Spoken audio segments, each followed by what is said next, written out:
We're ready to put the drips in here. And I've got some great colors that I can use for drips.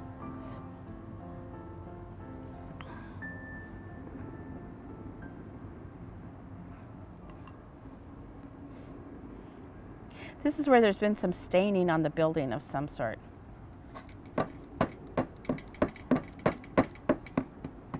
Somehow my staining is going crooked. I need to even out my staining. There we go. So I'm just tapping the board on the table. I'm trying to get it as straight as I can get it. We'll try some more. It's funny, sometimes the surface tension of the water is so surprising. You would think that with these big drips, it would just drip all the way down. And sometimes you have to coax it a tremendous amount.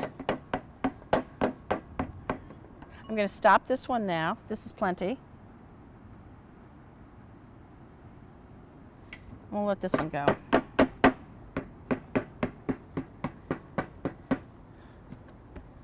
Oh, look at that. How hilarious. We'll connect a couple. That'll make more sense, I think.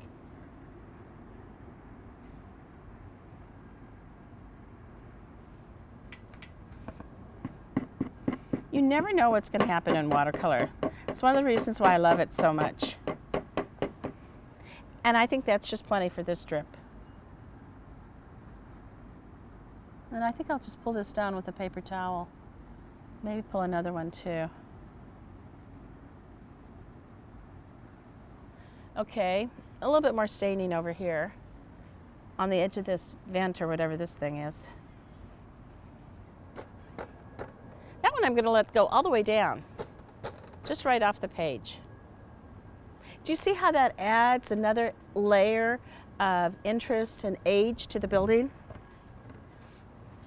I hope so.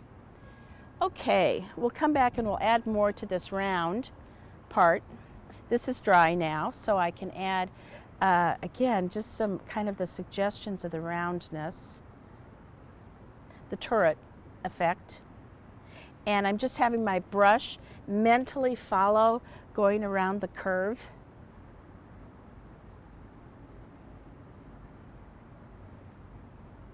Maybe a little bit more darkness in some of these windows. And actually, I think I'm going to add kind of a frame at the tops of these windows, just to give a little bit more detail. You can see how these layers of detail are just adding to the authenticity of the painting. Now, you saw me, this was freehand. In no way am I trying to make this look photorealistic or exact. I love the painting to convey my energy, and my energy is a very loose, carefree, accepting energy. So for me, the fact that this isn't exactly like what we see, or this isn't exactly true to form, I'm completely fine with that.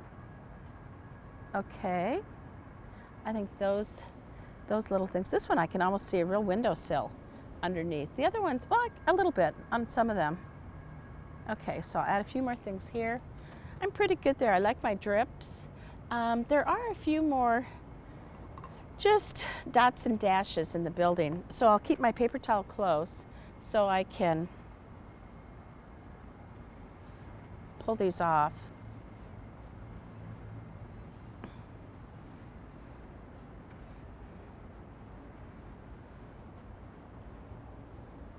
I'm using these in a sideways. I think that building is brick or stone, which they obviously would have been laid in a sideways way. So some of the staining and some of the age would reflect the horizontal nature of the stone or the brick. There. To me, this is giving a really neat kind of patina to this building, the age and all. Now I'll go over here and add a little bit more oh, here we have a very, for some reason, this chimney is especially modeled, and I am not quite sure how I'm going to do that. Oh, I think that'll work.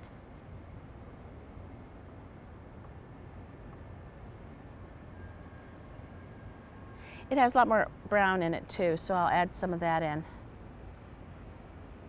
Have you ever seen Indian corn, where it's an ear of corn and it has all sorts of different colors in it, the gold and the brown, yellow? This brickwork on this chimney almost looks like Indian corn with all these different colors in it. So I'll add that to it. And then there is a nice vertical line, and I will use my watercolor pencil that I know I had. There we go, my watercolor crayon. So I will add this line to it, because this is the other side of that chimney. Got that, good. Okay, let's see what we have next. We might take the pencil and also add just a few details to this turret. Okay, and we're still solving this brick situation. Let me get out a fan brush and see if we can do a better job on that brick suggestion than what we were doing before. This is a very nice case to carry brushes in. This happens to be a Winsor Newton case, but other manufacturers make them too. Because it's fabric, it allows the brushes to breathe, which is very important. You don't want to put your brushes away wet in something like plastic or something that will retain the moisture. Brushes can tragically mildew and mold, and you'd hate to have your favorite brushes end up in a predicament like that. So you can see this brush is already fanned out. So let's see if this helps us a little bit. And I'm going to practice again on this sheet, see if I like it.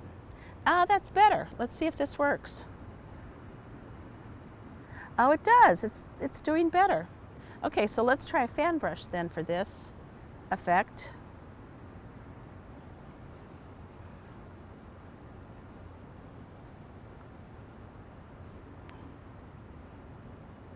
And again, I can run off the bottom because I have the tape there. I like that. I'm going to now take a lighter watercolor pencil. This is like an orange or a gold. The color is orange chrome. And I might actually add just a few vertical lines. This might not seem dark enough, but I'm going to wait and see when it dries if I like that or not.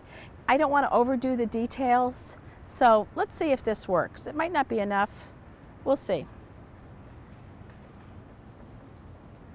Got it. Okay, now let's come back to this building. Everything is dry over here. We're going to again mix up a orangey, bluish, tannish brown. So a little bit of brown, a little bit of blue, a little bit of purple. This is a burnt sienna. This is a violet deep, which is a pretty color. It takes a while to be able to look at a color and to think, what paint do I need to add to it to change it? It's such an important skill though. That's why doing some exercises, just working with color, is important. I taught one student a number of years ago, and although she'd been painting for years and years, she could not mix up paint. So every time she wanted to change a color, she asked me to come over and mix up her paint. I was happy to do it, but I thought, what a shame that she doesn't have the joy of figuring out how all these colors mix together. I actually dream in watercolor, so sometimes in my dreams I see colors merging together. I wonder if they actually would merge that way in real life. Okay, we're going back to this building with the color it should be, I think when it dries, we'll see it's a little bit darker. I hope.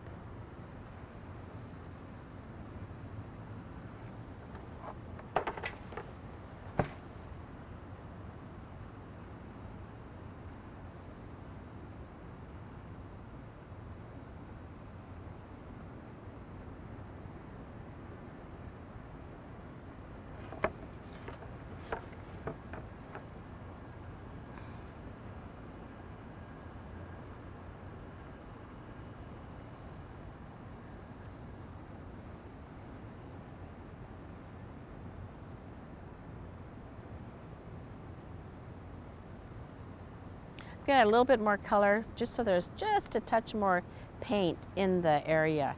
And it's still very wet, so I can add additional paint without getting backflows. It'll just move around, and I'll tilt it around a little bit so it moves around. things are dry, so we are ready to begin again. And one thing I forgot to point out is that as I look out here, there's this really beautiful steel fence around this rooftop deck that we're sitting on. And I have chosen to completely ignore it. So I have been looking through it the whole time. But what I want to show you is that you're the artist. You can decide what you want to include or what you don't want to include. And in your painting, it might have been nice. You might choose to put this big fence along here because it adds another element of depth. So as you go through and thinking about your composition, that might be something that you would want to add. Let's get back to a little bit more work on this brick. I'm still not happy with this brick. We did use the fan brush and I think that improved it. But now I'm going to try a couple of other watercolor pencils. The grout in this brick wall is lighter than the brick. So for the implying the grout, I'm going to try a watercolor pencil. This one's called brown ochre. I wouldn't have called it that, but that's what they called it. So I'm just going to add some horizontal lines here and maybe a couple of vertical ones. I was trying to do it before with the orange and I didn't like how that looked out. This one I think is adding a little bit more. I like the way this color works. I don't need to do an excessive amount. We're just implying some bricks. I want to have a little bit of indication of bricks without it being too fussy. Now in your painting too, you absolutely, if you want to paint in every brick, that's fine. Sometimes it's easier to paint the bricks in on top of the grout, so to speak. Sometimes it's easier to put the grout in on top of the bricks. It just takes a little bit of experimentation. And actually I'm pretty happy with this, so I'm going to leave this the way it is. This is brick-like enough to me, and I'm going with it. We're done with that segment then. Good, we'll leave that just like it is. Now the next thing that we're going to do is also look at some of these buildings with the reflections, and they have tiny little lines dividing up the windows, and basically the entire wall is windows. And again, I'm trying to think what would be the best color for that. I want to make sure I'm using a pencil that's very sharp, so I always keep a pencil sharpener with me. So since we're outside, I'm just going to sharpen the pencil onto the ground. Normally I would collect all the shavings, but here I'm just going to let them go. I need a little bit more sharpening. You know, it's funny, each watercolor painter works a little bit differently. I got shavings on here, so I'm going to blow this off. It's dry. If it hadn't been dry, I would have waited for it to dry. So someone like Turner, J.W. Turner, he became so engrossed in his paintings that he was eating a lot, and if he found a texture he wanted, he one time, and while he was eating a big chunk of bread, took his bread across his painting, and it was exactly the texture he needed. So it pays to be creative and try anything you can at your hand to get the color across, or the texture. What I'm going to do now is, because I think I'm going to try, although I said most of the time if you're using freehand lines, use freehand lines. I think because this is so many lines, I'm going to use the edge of my pencil box as a straight edge. And I'm just going to try it a little bit to see if we like it. Yeah, I think that'll work great. So again, if I was super obsessive about this, I would measure each one of these. And I'm sure some of you out there are cringing now, thinking, oh my gosh, really? You're just freehanding it and maybe they're not parallel? And yes, that's what I'm doing. But I think this will be great. For me, every painting's an experiment. I always try to push myself to the next level and try something I've never tried before. And that's part of what makes it so exciting.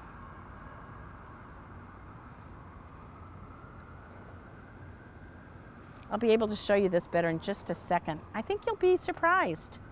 So it's a watercolor pencil. I'm using my straight edge. Well, I'm using my box as my straight edge, my faux straight edge. I might start from the other side now, so if I'm really crooked, I can fake it. I can get myself, I can bridge the difference. This is going to be kind of crazy here at the center. Yep. We're just going to go with it though. you hardly notice. So, do you see how that really looks like windows in this building now? And you can see the sky reflected. I'm not going to put too many ones across because it's just too many lines. Even though there are a lot of lines in this building.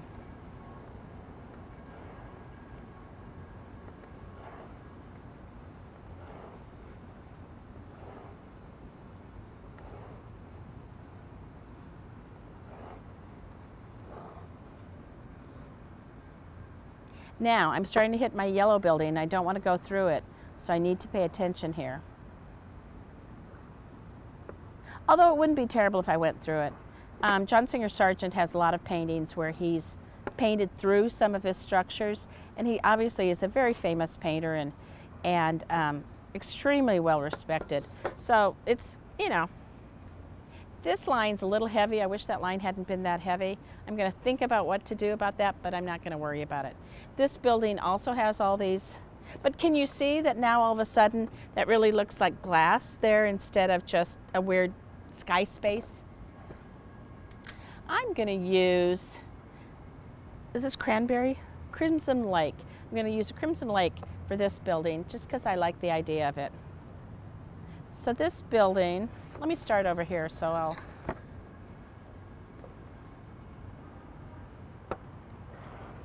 and why am I using Crimson Lake? Just because it looks pretty. And I want it to look different from the other building.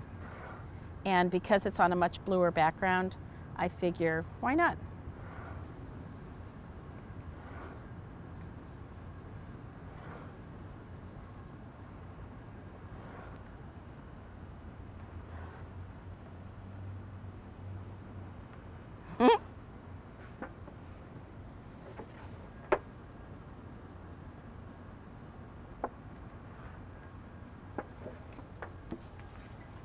On this one, let me see. This building's facing a completely different direction, and I should have made these lines probably a little bit more angled. But I will fix that now. So,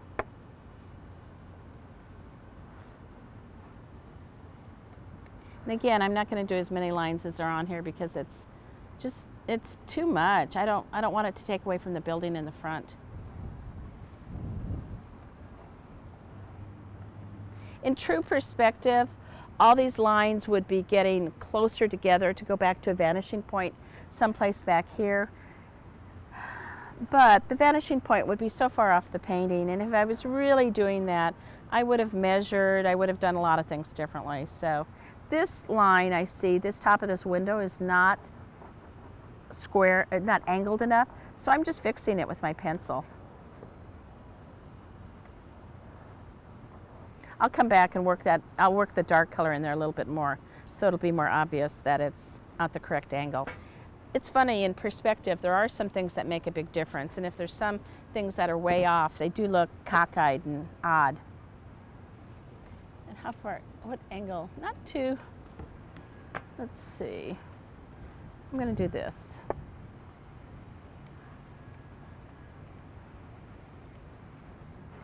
Okay, so you can see by adding these lines going this way and these lines going this way, you can definitely use your imagination and think, oh, this building is a different one than this one. This one's facing us and this one's facing a little bit different. And that's all the indication that you need to give. Join us on this station for new episodes. Watercolor with Jane M. Mason from WatchingPaintDryLLC. Thank you for watching.